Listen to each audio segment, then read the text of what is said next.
Assalamualaikum warahmatullahi wabarakatuh. Perkenalkan, nama saya Niel Karnain, Program Studi Hukum Tata Negara, Fakultas Syariah, NIM 20210201030114. Baik, bismillah, langsung saja.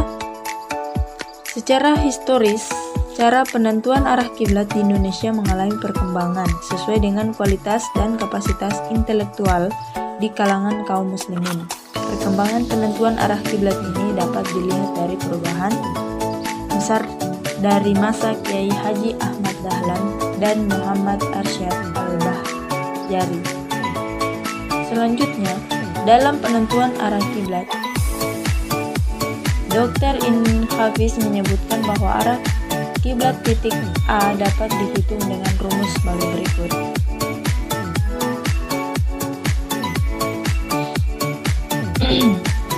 Terdapat perbedaan di kalangan ulama fikih maupun historis atau otoritas pemerintah negeri-negeri muslim antara ruqyat al-hilal atau yang oleh sebagian kalangan muslim dipandang wajib dan penggunaan hisab, baik hisab inka al-ruqyah dengan menggunakan fasilitas hilal maupun yang lainnya.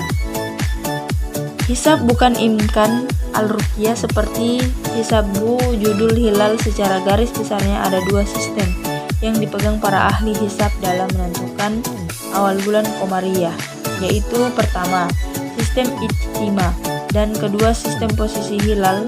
Kelompok yang berpegang pada sistem ijtima menetapkan bahwa jika ijtima terjadi sebelum saat matahari terbenam, maka sejak matahari terbenam itulah awal bulan baru sudah mulai masuk. Sedangkan kelompok yang berpegang pada posisi hilal letakkan jika pada saat matahari terbenam posisi hilal sudah berada di atas ufuk, maka sejak matahari terbenam itulah bulan baru mulai dihitung. Para ahli hisab yang berpegang pada posisi hilal terbagi pada tiga kelompok, yaitu yang pertama, kelompok yang berpegang pada ufuk hakiki atau true horizon awal bulan Qomariyah berdasarkan posisi hilal dan ufuk hakiki, yaitu bidang datar yang melalui titik pusat bumi ditegak lurus terhadap garis vertikal.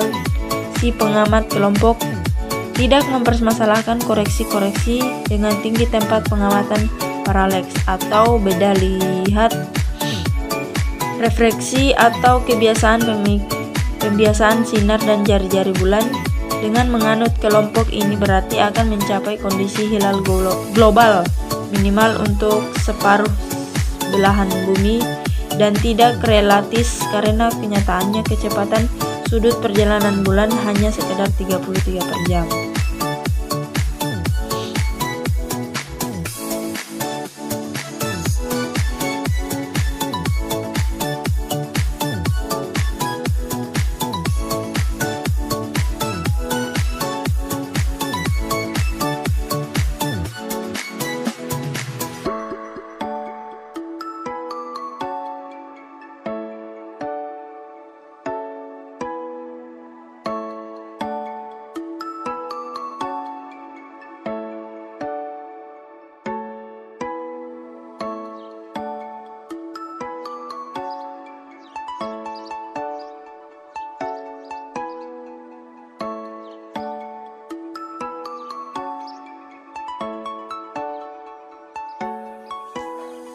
Kelompok C berpegang kepada intan al-ruqyah. Kelompok ini merupakan bahwa untuk masuknya awal bulan baru, posisi hilal pada saat matahari terbenam harus berada pada ketinggian tertentu sehingga kemungkinan untuk dapat diruqyah. Kriteria sebenarnya adalah titik temu antara semua praktisi hisab ruqyat Indonesia. Kriteria intan al-ruqyat dibuat dari perpaduan data ruqyat dan data hisab maupun kriteria inkon atau alur yang disepakati di Indonesia itu lebih rendah dari kriteria internasional.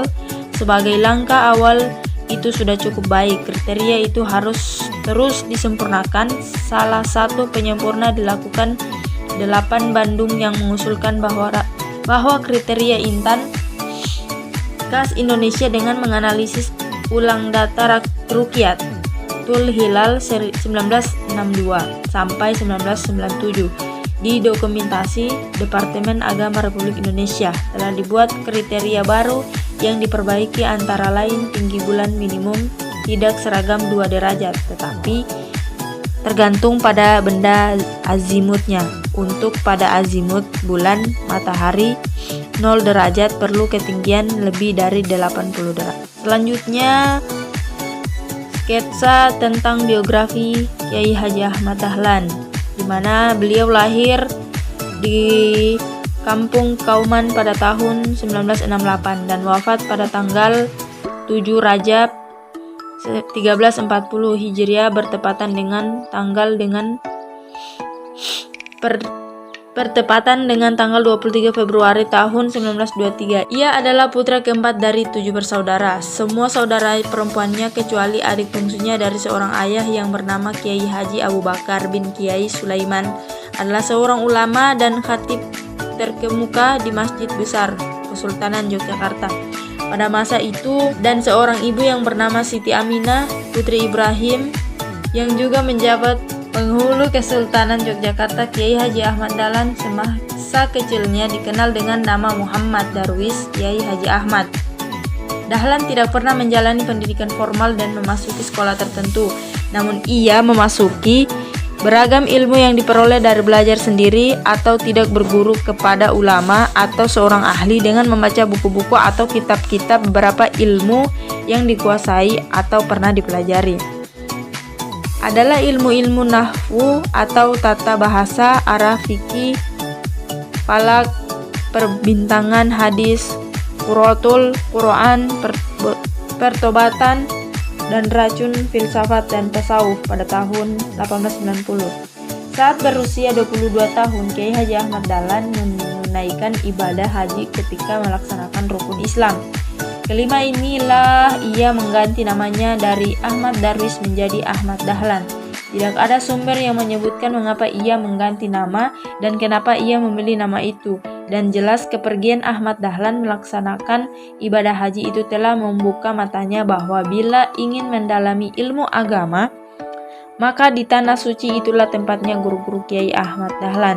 Di tanah Jawa adalah Muhammad Nur, kakak iparnya sendiri, Kiai Haji Syahid, Kiai Musim, Kiai Abdul Hamid, Film Puyangan, serta Gondo Aya, Insinyur Suratin, dan RW dan Wijoyo dalam ilmu hadis, mengkaji kepada Kiai Mahfuz dan Syekh Hayat dalam hal ilmu falak. Guru-guru ialah Kiai Haji Ahmad Dahlan Semarang, putra Kiai termasuk Kiai Haji Saleh Darat Semarang dan Syekh Muhammad Yamin Jambe dari Bukit Tinggi. Sehingga beliau kemudian sebagai seorang ulama juga dikenal sebagai seorang ahli ilmu falak. Perihal ditentang oleh kiblat oleh soal kiblat, Kiai Haji Ahmad Dahlan pernah mengajukan persesuaian atau kecocokan dengan Said Utsman yang tersohor di Jakarta. Secara epistemologi, arah kiblat Kiai Haji Ahmad Dahlan membangun sebuah epistemologi tentang ilmu falak hanya dengan praktik tanpa menyindir, meninggalkan karya tulis khususnya pada pembentulan arah kiblat di Masjid Agung Keraton Yogyakarta. Karena pada masa itu di tengah-tengah masyarakat ada sebuah paradigma baru yang memang berbeda dengan masyarakat tradisional. Tetapi sebenarnya paradigma yang dibawa oleh Kiai Haji Ahmad Dahlan tujuannya adalah untuk meluruskan agama khususnya di bidang ilmu falak yang berhubungan dengan ibadah sholat atau tentang arah kiblat. Kiai Haji Ahmad Dahlan pada mulanya belajar ilmu falak tradisional kepada Kiai Haji Dahlan Termas, yaitu dengan aliran hakiki takriri. Kemudian beliau pergi ke Mekah dengan tujuan itu untuk naik haji dan menimba ilmu. Kemudian di sana beliau ketemu dengan kiai-kiai modern seperti Kiai Jamil Jambek, sehingga Kiai Haji Ahmad Dahlan berupa pemikirannya beliau tidak bisa hanya mengandalkan ilmu falak tradisional. Jadi dalam penentuan arah kiblat menurut Kiai Haji Ahmad Dahlan harus menggunakan ilmu yang kontemporer yang menggunakan bola dunia atau globe. Adapun guru-guru yang mempengaruhi intelektual Kiai Haji Ahmad Dahlan adalah pertama ada Kiai Haji Dahlan Termas dan Kiai Haji Soleh Darat dari Kiai Dahlan Termas dan Kiai Soleh Darat. Kiai Haji Ahmad Dahlan mendapat pengetahuan tentang Rubu' al-Mujair. Kedua ada Jamil Jambet dari Jamil Jambe. Kiai Haji Ahmad Dahlan mendapatkan ilmu falak dan pengetahuan tentang bola dunia. Ketiga Ahmad Khatib. Dengan Ahmad Khatib, Kiai Ahmad Dahlan hanya bersama-sama bertemu beliau dalam sebuah diskusi keilmuan, tidak belajar langsung tentang ilmu kalam. Kiai Haji Ahmad Dahlan hanya melakukan dialog ketika beliau naik. Memang pada saat keadaan umat Islam itu, kaum muslimin sungguh amat menyedihkan karena keadaan umat Islam di Yogyakarta pada umumnya sangat lemah dan jiwa diliputi hal-hal yang kompleks, dan Islamnya memang sudah sejak lama dicampuri dengan animisme yang sebesar-besarnya, sehingga animisme itulah yang dipandang amalan Islam dan ditambah tahayul dan kufarat. Hanya salat 5 waktu dan puasa yang masih merupakan sifat agama Islam yang asli. Itulah penyampaian materi dari saya.